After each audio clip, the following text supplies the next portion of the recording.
মায়ের দুধ ছাড়ার পরে এই শেডে আমরা বাছুরদেরকে 4 থেকে 6 মাস রাখি। তো এটা হতেছে এদের বয়স হতেছে 10 মাস, 11, 12, 13, 14, এই 14 মাস, 10 থেকে 14 মাস বয়সের এই বাছুর।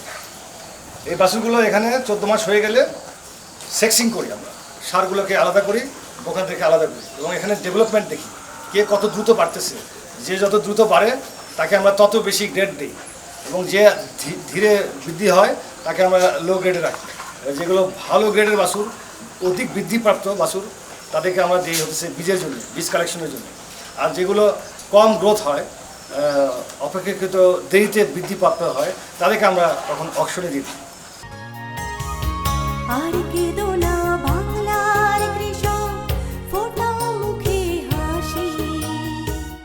এটা হচ্ছে সেই জায়গা যেখানে পার্থক্য করা হয়। হ্যাঁ, এই জায়গাতে বকনাও আছে, ষাঁড় বাছুরও আছে। এখানে ষাঁড় এবং বকনা একসাথে রাখছেন কেন? এটা একসাথে রাখি আমরা এই কারণে যে এই সময় তো এদের অ্যাডাল্ট এরা হয় না, ফলে এদের কোনো সমস্যা নাই। এবং তারা একত্রিত থাকলেই তাদের একজনের সাথে আরেকজনের মিল মহব্বত হয় এবং সেক্ষেত্রে বৃদ্ধি আরও ভালো হয়। এবং আলাদা করে রাখলে কিন্তু মারামারি হয়। ষাঁড়ের সাথে ষাঁড় রাখলে পরে ওরা মারামারি করে বেশি, কিন্তু বকনা দিলে পরে সেক্ষেত্রে দেখা যায় তাদের মধ্যে একটা নিউট্রালিটি চলে আসে এবং থাকেও ভালো। এই জন্য আমাদের আমরা যখন একসাথে দেখি বিভিন্ন খামারে কিছু ষাঁড় বাছুর ছেড়ে দিচ্ছে, তখন একজন আর একজনের পিঠে জাম করে যাচ্ছে। বাট এখানে মেল ফিমেল আছে, তো খাওয়ার সময় এখানে জাম করে, কিন্তু জাম করলে তো এখন তো আর তারা তো পিউবার্টি হয়নি, ম্যাচুরিটি হয়নি। ম্যাচুরিটি হতে গেলে 2.5 বছর লাগে। সুতরাং এখানে জাম করলে কোনো সমস্যা নেই। না, আমি কোনো জাম করতে দেখছি না। না, তেমন করে না, তেমন করে না। এটা বয়স না, ফিমেল একসাথে আছে বলে এই জন্য করে না মনে হয়। এটা এখনো ওদের ভিতরে সেই ম্যাচুরিটিটা আসেনি। এটা আসবে 18 থেকে 20 মাসের সময়, তখন আলাদা করতে হয়। না, তখন তো আলাদা করতে হয়। কিন্তু এমনি অন্যান্য খাবারে দেখছি এরকম, মানে এই বয়সে এটাই হতেছে 4 বছর রাখলেও তারা জাম করতে পারে। শাহিওয়ালের সবচেয়ে বড় বৈশিষ্ট্য হতেছে এই শাহিওয়ালটা বলা হচ্ছে আইডল অ্যান্ড লিথার্জি, অলস এবং ভালো মেজাজি, গুড টেম্পারমেন্ট। এদেরকে এই জন্য পোষ মানানো সহজ। দেখা যাচ্ছে 600 কেজি 700 কেজি ওজনের শাহিওয়াল একটা মহিলাই সেটাকে হ্যান্ডেল করতে পারে। এবং এরা কিন্তু কোনো বদমেজাজি না, এগুলো খুব বলা হয় গুড টেম্পারমেন্ট শাহিওয়াল। এই কারণেই কিন্তু সাধারণ মানুষ লালন পালন করতে পারে এবং এদের ভিতরে কোনো মারামারি নেই, খুবই শান্তশিষ্ট। বাট যদি ফ্রিজিয়ান অথবা অন্য কোনো জাত হয় এবং তারা গেলে সামনে যে একটা ভয় দেখানো বা একটা আক্রমণাত্মক, হ্যাঁ, দেশি ব্রিডগুলো আরো বেশি মারামারি করে। বাট শাহিওয়াল খুবই শান্ত, জন্মগতভাবে শান্ত খুবই।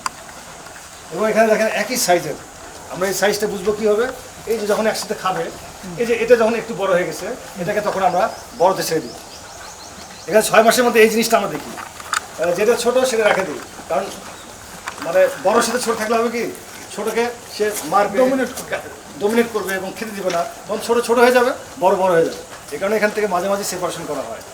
এই সপ্তাহখানিক বা 15 দিন পরে যে বড় হতেছে তাকে আমরা অন্য জায়গাতে নিয়ে যাবো। এখানে ওই ঘাসের সাথে দানা খাদ্য দেওয়া আছে, খুব প্রিয় এটার টপিং ঘাসটা। এটা হতেছে প্যাডক। প্যাডক হতেছে শেড কাম ইয়ার্ড, অর্থাৎ শেডের পাশাপাশি আঙ্গিনা থাকবে, এই জন্য এটাকে বলা হয় প্যাডক। আর উপরে ছাদ কেন? ছাদ হতেছে শেড। অন্য সময় তো আমরা টিন দেই না, দিয়ে আপনি পুরো পানি সিমেন্ট দিয়ে দিয়েছেন। এটা হতেছে আপনার এই রোদের তাপমাত্রা কম লাগে। টিনে কিন্তু অনেক সময় রোদের তাপমাত্রা চলে আসতে পারে এবং এটা স্থায়ী না। আমরা সাবাটের খামারও দেখছি কিন্তু এরকম ছাদ দেওয়া মানে এখানে রোদের তাপমাত্রা কম লাগে। হ্যাঁ, গরুদের এটা সুবিধা হয়। এটা হচ্ছে সেই প্যাডক। প্যাডকের একটা অংশ থাকে যেখানে তারা খাবে, আর একটা অংশতে সেখানে তারা রেস্ট নেবে। এই যে বাড়ন্ত গরুর জন্য আমরা প্যাডক ব্যবহার করি, বাড়ন্ত গরুর জন্য। এখানে মেল ফিমেল একসাথে রাখেন নাকি? এখানে মেল ফিমেল আলাদা করা হচ্ছে। এগুলোর বয়স হচ্ছে 14 মাসের পরে, এখানে 14 থেকে 18 মাস পর্যন্ত থাকে।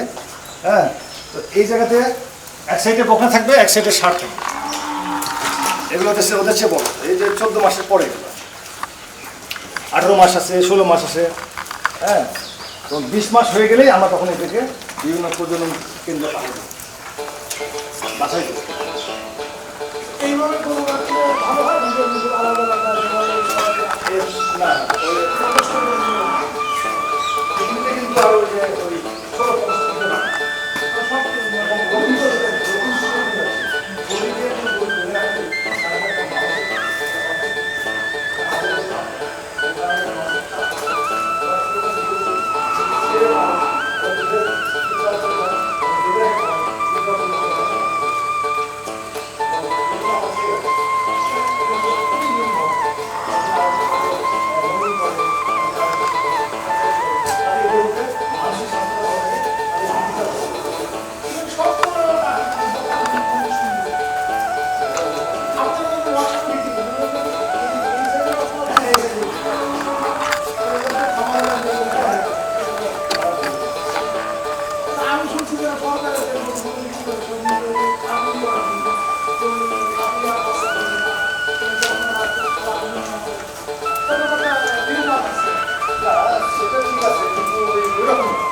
সার পাবে হ্যাঁ এর অতিরিক্ত যখনই আসতে হবে সেখানে যেমন বাসুর পালার কথা আমার বাসুর মানে এই যে আপনার এই বছর সারা বছর চমৎকার চেহারা অনেক সুন্দর। এগুলোকে এগুলো চতুর্থ পরিমাণ চতুর্থ পরিমাণ বলতে আপনার 93%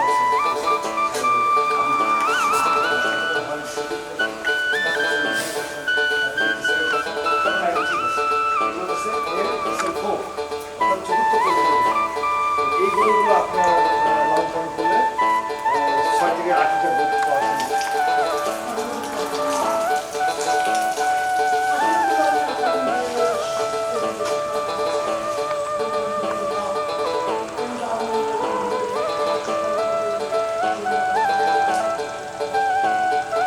সেক্ষেত্রে তো মানুষ শাড়িওয়ালাকে পালতে চায় না। ফ্রিজিয়ানে যায় যে ফ্রিজিয়ানে তো 10-12 লিটার দুধের গরু অ্যাভেলেবেল বা 15 লিটার দুধের গরু অ্যাভেলেবেল। সেইখানে এই 6 লিটার বা 8 লিটার দুধের গরু পালন করা তো খামারিদের জন্য লাভজনক না। না লাভজনক লাভজনক এই কারণে যে এদের খাদ্য খরচ, এদের লালন পালনের খরচ, এদের বাসস্থানের খরচ, এদের চিকিৎসার খরচ নাই। এদের খাদ্য খরচ এরা খায় কম, এদের অসুখ বিসুখ কম হয়, ফলে এদের লালনের খরচা যে সেটা কম, ফলে তাদের প্রোডাকশন কম হলেও খামারের লাভ হয়। তবে যে কোনো খামার করতে গেলে বিশেষ করে দুধের খামার বলে অবশ্যই আপনাকে ফডার লাগবে, ফরেজ লাগবে, ঘাসের জমি লাগবে, কালাই লাগবে, গহমা লাগবে, ভুট্টা লাগবে, থাকতে হবে। কারণ রাফেজ হতেছে 70% আর দানাদার খাদ্য হতেছে 30%। তো এটা যদি আপনি মেনটেন না করেন তাহলে তো আপনার লস হবে। শখ করে তো আর কেউ গরু পাললে তো সেটা তো আর আপনাকে লাভ দেবে না। এই প্যারেটটায় আমরা কতগুলো গরু রাখতে পারবো? এখানে 25-50 টাকা 50টা গরু। ওই পাশে একটা বড় প্যারেট দেখতে পাচ্ছি। এটা হচ্ছে ড্রাই শেড। যে গরুগুলো বাচ্চা দেওয়া হয়ে যাবে, দুধ দেওয়া হয়ে যাবে, তখন তাদেরকে পরবর্তী হিটে না আসা পর্যন্ত এখানে রাখি আমরা। ওই যে ওখানে রাখা হয়েছে, হ্যাঁ। তারা হিটে আসলে তখন তাদেরকে ইনসেমিনেট করা হয়, মানে কৃত্রিম প্রজনন করা হয়।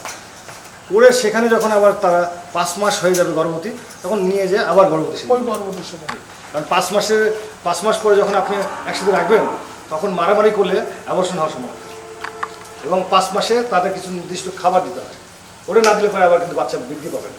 এই কারণে ইন্টেন্সিভ কেয়ার বা নিবিড় পরিচর্যার জন্য তাদেরকে গর্ভবতী সেরে নিয়ে যেতে হয়।